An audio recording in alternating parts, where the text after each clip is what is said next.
guys, yun, medyo mahakin sa labas. Bakal Edward. So ito yung ilan sa mga ginagamit natin sa barko for temporary repairs, no?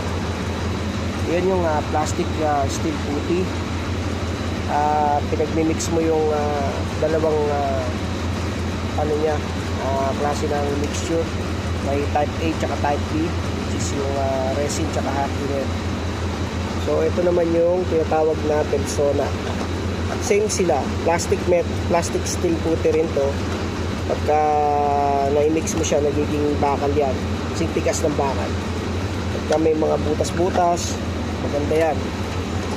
May mga magre-resurfacing kayo, okay din yan. Ito, resin activator, ginagamit ko to pagka gumagamit ako ng mga asa na ba yun? Meron ako ito yung mga cloth, no, yung mga fiber wool cloth.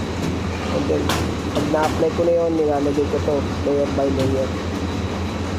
So ito naman yung isa, yan, quick repair type tape. Ito yung tinatawag na magic tape ng mga people. Magic tape, no? Water tape activator to.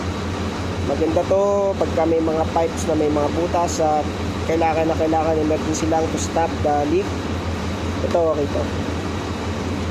Tapos ito, plastic steel putty, 5-minute putty. Same lang ito ng plastic steel putty na yan. Pero ito kasi in 5 minutes titigas agad siya. Yung isa medyo matagal, mga 30 minutes, sometimes 45 minutes. So ang curing time nito 5 minutes lang. Yeah, 5 minutes lang, tuyot agad to. Magandang klase ng pang temporary repairs. So yan yung ilang aking temporary repairs sa material dito sa barko. So anong sa inyo? Pa-share naman. Safe mga kabakal.